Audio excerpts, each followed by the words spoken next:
Hello, j'espère que vous allez bien. Ça fait hyper longtemps qu'on s'est pas retrouvé face cam en vidéo. L'organisation était compliquée, mais j'ai réussi à m'y remettre. Et aujourd'hui, on va parler bouquins, et ça aussi, ça fait genre méga longtemps. Je crois d'ailleurs que je vous ai jamais fait de vidéo style update, lecture, etc. Donc je me suis dit que c'était l'occasion de changer, plutôt que vous les mettre sur Instagram en story à la une. Et bien j'allais vous les faire en vidéo.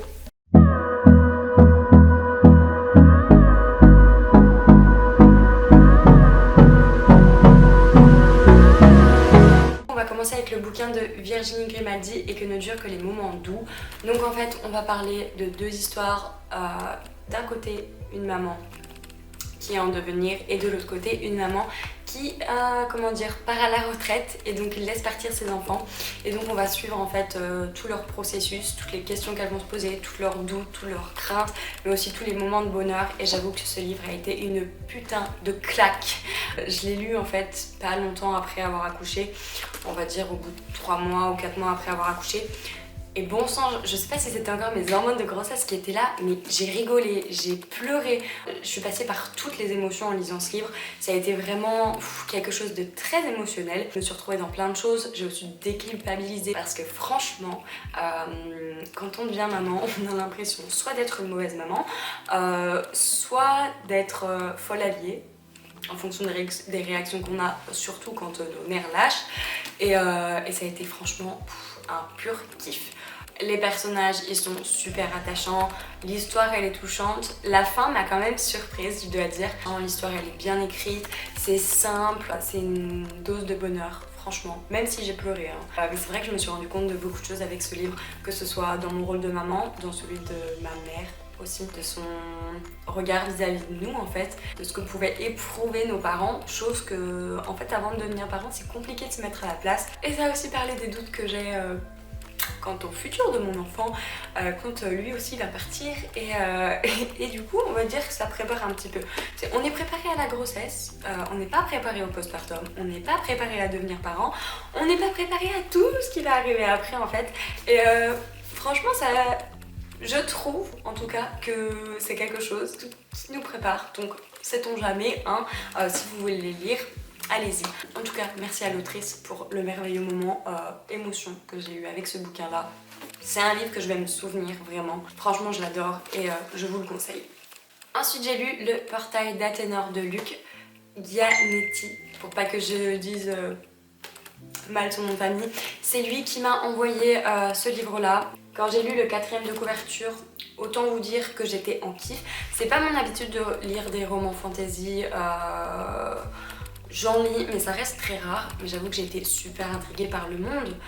Non, mais parce que je pense que soit c'est tombé à un moment où j'avais vraiment besoin de m'évader et du coup c'est arrivé pile poil quand j'avais besoin en fait. Bon, si jamais je filme avec mon nouvel appareil photo et j'ai l'impression que la mise au point fait du bruit. Je ne sais encore pas trop comment régler ce problème-là. Si jamais, j'espère que vous n'en voudrez pas. Promis, là, dans la prochaine vidéo, ce sera mieux. Le bouquin, il est écrit assez simplement. Du coup, c'est plutôt facile de rentrer dans l'histoire. Après, j'avoue qu'au début, j'avais un petit peu de mal parce qu'il y a énormément de personnages d'un coup. Ce qui fait que j'avais un petit peu de mal à me remettre qui est qui. Mais après, en fait, une fois qu'on est lancé dans la lecture, il y a tout qui se remboîte dans le cerveau. Et du coup, c'est bon. Et d'ailleurs, les personnages sont tous super méga attachants. Franchement, il n'y en a pas un que j'aime pas. Même le pseudo méchant, au début je sais pas, j'arrivais pas à le détester, donc franchement j'ai adoré. Ensuite ce que j'ai apprécié aussi c'est que les actions elles se passent vite, en gros on se fait pas chier, il y a tout qui se passe hyper rapidement. Je dirais qu'il n'y a pas le problème de il n'y a pas assez de détails ou il y a trop de détails, là franchement c'est parfait, il y a tout le temps des rebondissements, franchement j'ai kiffé ça. Et donc du coup pour faire un petit topo, en gros on a Sylvestria qui fait partie des Terres éternelles. On va un peu caricaturer la chose, c'est comme si c'était un peu notre monde réel. Et ensuite en parallèle de ça, on a du coup les milieux qui sont un peu le monde magique. Et en fait il y a 20 ans, il y avait une élite, etc. Enfin bref, les gens pouvaient rentrer dans ce monde là avec une sorte de certain pouvoir. Et en fait il y avait une épée qui déterminait de quelle source provenait leur puissance. Et il s'est avéré qu'il y a un certain groupe qui ont été rejetés parce que la source de leur pouvoir n'était pas forcément positive et pouvait se transformer en quelque chose de mauvais. Et en fait, le fait qu'ils s'étaient rejetés, Ils ont créé une sorte de bande un peu et ils se sont rebellés et ils ont détruit ce monde-là. Sauf que à l'instant T, donc il y a eu plusieurs tremblements de terre et du coup le portail qui permet de swiper d'un endroit à un autre est le signe que ça s'est donc réouvert. Et on va suivre en fait l'histoire d'anciens qui faisaient partie soit de l'élite, etc., qui ont connu ce monde-là avec les jeunes qui pensaient que c'était seulement une légende, et ça va être plein de petites aventures par rapport à ça. Ça tenait en haleine et franchement c'était vraiment cool. J'ai passé un énorme moment positif en lisant ça, et donc c'est le tome 1, il y aura un tome 2 et j'ai clairement trop hâte de le lire. Encore merci à Luc de m'avoir envoyé parce que c'était une vraie belle découverte. Et ensuite pour finir nous avons Les 12 folies d'Emma de Cécile Chaumin, que j'ai fini de lire il y a genre 2 jours. Donc c'est tout frais. Déjà pour spoiler, pure tuerie. Oh, j'ai adoré, c'était tellement frais. La première impression que j'ai eue dès les premières lignes, c'était style, je lis le journal de Phoebe en fait. Phoebe qui est dans Friends. J'avais l'impression d'entendre son humour, d'entendre la façon dont elle parlait, la joie, le peps qu'elle dégage en fait. Et j'ai trop aimé, et en plus de ça, il y a plusieurs références à Friends dedans, donc autant vous dire que j'ai adoré, sachant que j'ai refait, je me suis retapé toute la série, je sais pas, il y a peut-être genre maxi 1 mois, donc j'étais clairement dedans, il n'y avait pas de problème. Et donc on va suivre l'histoire d'Emma qui a été embauchée en tant que chroniqueuse dans un magazine féminin, et en gros elle va proposer tous les mois de faire des tests, que ce soit des tests beauté, des tests de lieux, etc., qui ont été recommandés par d'autres magazines, histoire de faire un peu voile sur la vérité, style si un tel dit c'est bien, bon bah on va tester, on va voir ce qu'il y a la vérité. Et ça m'a fait un peu penser à ce qu'on fait nous, avec les blogs, avec Instagram, etc. Donc je m'y suis beaucoup retrouvée, je me suis beaucoup amusée avec ça. Et la petite particularité, elle a décidé avec sa patronne en gros de faire un test donc de beauté, etc., mais aussi d'un homme par mois, et je dois dire que c'était assez rigolo de suivre tout ça.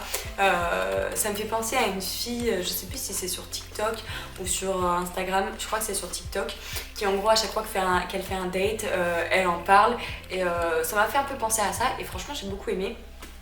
Et ça finit par une petite romance. Franchement c'était ni cucu ni rien, c'était doux, tout simple, c'était cute, et franchement j'ai vraiment beaucoup aimé, j'ai rigolé plein de fois. Franchement avec le contexte en ce moment qui est un peu morose, c'est tout ce que j'avais besoin. je pense qu'il n'y a pas d'autres mots pour décrire ça.